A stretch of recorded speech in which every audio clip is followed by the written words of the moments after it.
Bismillahirrahmanirrahim. Assalamualaikum warahmatullahi wabarakatuh. Kembali lagi bersama kami di acara Bisalah Ramadan, di mana saya Wayasri sebagai host pada kegiatan sore hari ini. Pada sore hari ini kita akan kedatangan narasumber yang Masya Allah Tabarakallah, yaitu Ustadz Syarifuddin, di mana Ustadz akan membawakan tema yang berjudul Ramadan Bulan Al-Quran.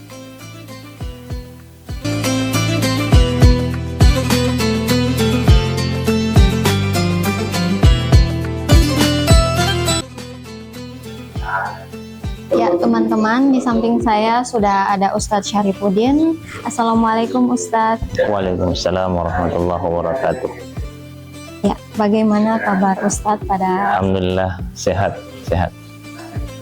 Ya, kita langsung saja kepada Ustadz, disilakan untuk memaparkan materi tentang Ramadan bulan Al-Quran. Baik, terima kasih. Assalamualaikum warahmatullahi wabarakatuh. Alhamdulillah wassalatu wassalamu ala rasulillah wa ala alihi wa sahbihi wa mawala. Alhamdulillah, di kesempatan sore hari ini kita kembali di program Bisalah Ramadan. Kita bersyukur semoga kegiatan ini terus bisa tayang menemani masyarakat kaum muslimin dan muslimat insya Allah sampai akhir Ramadan. Salam dan salam semoga tetap tercurah limpahkan kepada baginda kita, junjungan kita Nabiullah Muhammad sallallahu alaihi wasallam.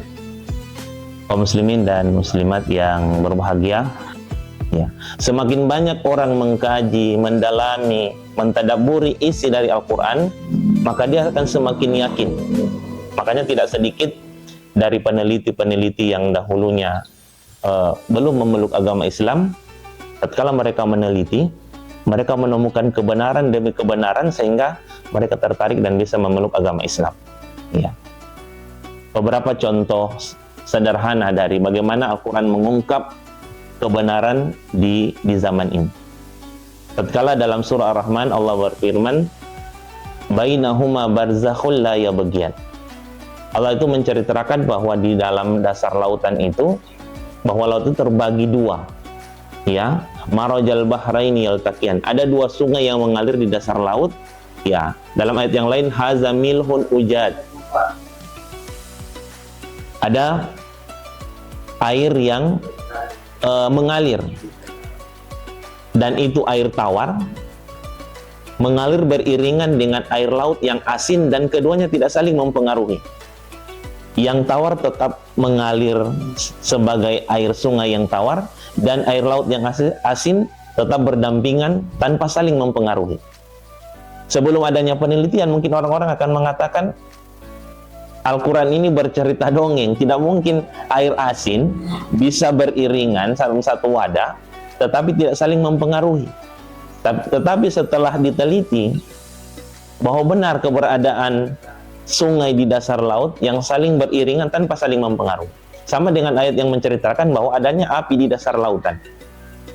Ada api di dasar lautan, kata Al-Quran, apinya tidak padam oleh air laut, dan air laut tidak menjadi kering dengan panasnya api. Sepintas orang akan mengatakan Al-Quran bercerita dongeng lagi ya. Tetapi setelah diteliti ternyata ada.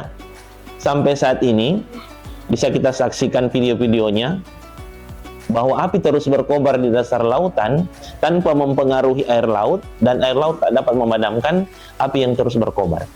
Ini saya kira tidak mungkin Nabi kita SAW dengan keterbatasan alat di zamannya bisa menemukan api di dasar lautan ini, kecuali karena memang Allah lah yang memberi wahyu yang disebut dengan Al-Quran ini. Ya. Dan terakhir, dalam kesempatan yang singkat ini, bahwa siapapun yang ingin dekat dengan Al-Quran, ingin membersamai Al-Quran, pasti Allah beri dia kemuliaan. Coba kita lihat jamaah sekalian, kenapa bulan Ramadan ini ada keistimewaan tersendiri. dari bulan Muharram. Ya, bukan sekedar karena ada puasanya. Karena bulan-bulan lain pun ada syariat-syariat puasa, hampir di setiap bulannya ada syariat puasa. Tetapi mengapa bulan Ramadan sangat istimewa, sangat mulia dari yang lain? Salah satu penyebab utamanya karena Allah menentukan bulan itu sebagai waktu turunnya kitab suci Al-Quran. Yang kedua, kenapa malaikat dari sekian ribu malaikat, ada satu malaikat yang diberi gelar terkhusus, Ruhul Amin, ya, ruh yang begitu penuh dengan kebenaran, penuh dengan kejujuran, yaitu malaikat Jibril alaihissalam. Kenapa ada keistimewaan tersendiri? Karena satu-satunya malaikat yang diberi tugas untuk membawa Al-Quran adalah malaikat Jibril alaihissalam, sehingga dia dapat keistimewaan tersendiri. Begitu juga dengan Nabi kita. Dari sekian banyak Nabi, satu Nabi yang mendapatkan gelar sallallahu alaihi wasallam hanyalah Nabi kita sallallahu alaihi wasallam. Mengapa? Beliau yang diberi amanah untuk menerima kitab suci Al-Quran. Jadi siapapun dia atau apapun dia yang dekat dan mau membersamai Al-Quran, pasti Allah beri dia kemuliaan dan keistimewaan. Ya. Termasuk mengapa malam Lailatul Qadar begitu istimewa, lebih baik dari 1000 bulan. Karena itu adalah malam teristimewa Allah menurunkan Al-Quran. Ya. Kita lihat dalam keseharian bagaimana Allah memberi kemudahan kepada para hafiz Al-Quran yang dulunya begitu susahnya orang untuk masuk di fakultas kedokteran sebagai fakultas yang bergengsi dengan bayaran yang begitu mahal. Tetapi sekarang terbuka lebar kesempatan bagi putra-putri hafiz, hafizah untuk bebas masuk, bebas biaya di beberapa kampus ternama bahkan untuk bisa mereka masuk. Ini adalah salah satu contoh kecil bahwa dalam urusan dunia pun Allah tunjukkan bagaimana mulianya seorang yang ingin dekat dengan Al-Quran. Ya, ada penerimaan TNI, Polri yang diberi kemudahan untuk bebas tes dan lain sebagainya bagi mereka yang memang mampu untuk menghafalkan Al-Quran. Barangkali untuk materi kali ini saya cukupkan. Terima kasih.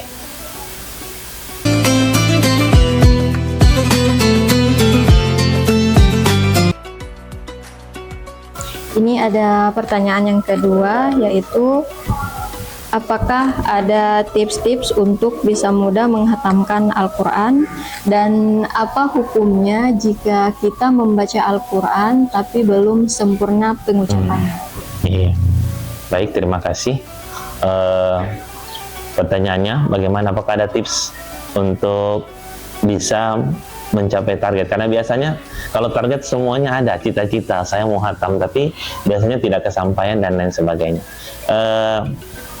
Mungkin banyak di luar sana tata cara atau metode dari setiap orang mungkin beda-beda, tapi kalau pengalaman pribadi, ketika kita misalnya target ringan, misalnya harus hatam 1 kali, maka dari setiap waktu sholat yang ada 5 kali sehari semalam, maka kita targetkan setiap selesai sholat kita duduk untuk membaca 2 lembar Al-Quran. Karena mushaf ini rata-rata di 10 lembar dalam 1 juz. Sehingga kalau dalam satu waktu sholat kita bisa mengambil 2 lembar, maka kita bisa menghatamkan Al-Quran dalam 1 bulan, insya Allah sebanyak 1 kali. Ya. Kepada teman-teman, jangan lupa dukung kami dengan cara berikan saran atau masukan tentang tema-tema yang akan diangkat pada pertemuan berikutnya. Subhanal Malikil Quddus, Subhanal Malikil Quddus, Subhanal Malikil Quddus, Subuhun Quddusun Rabbuna Rabbul Malaikati War-Ruh, Subuhun Quddusun Rabbuna Rabbul Malaikati War-Ruh.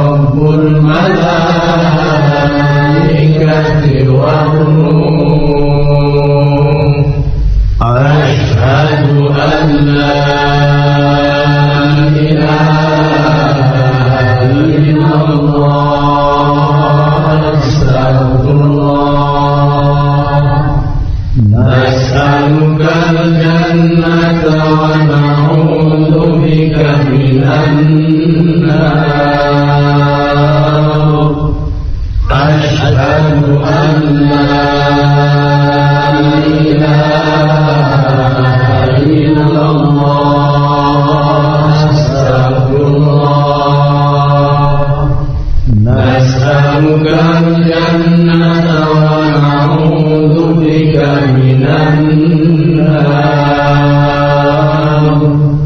أشهد أن لا إله إلا الله أستغفر الله نسألك الجنة ونعوذ بك من النار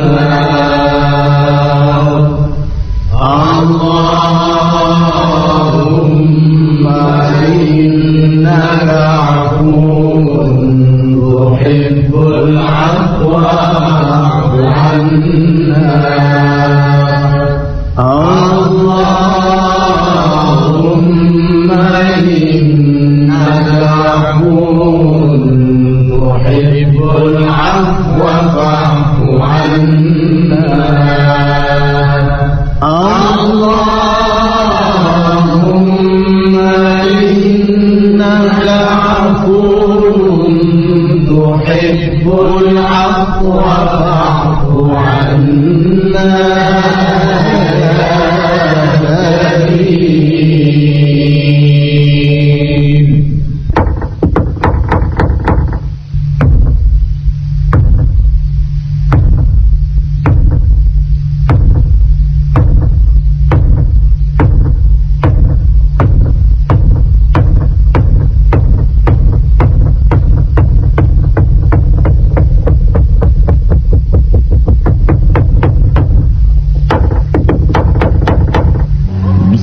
الرحمن الرحيم اللهم لك صمت وبك آمنت وعلى رزقك أفطرت ذهب الظماء وابتلت العروق اللهم إني أسألك أن تغفر لي برحمتك يا أرحم الراحمين.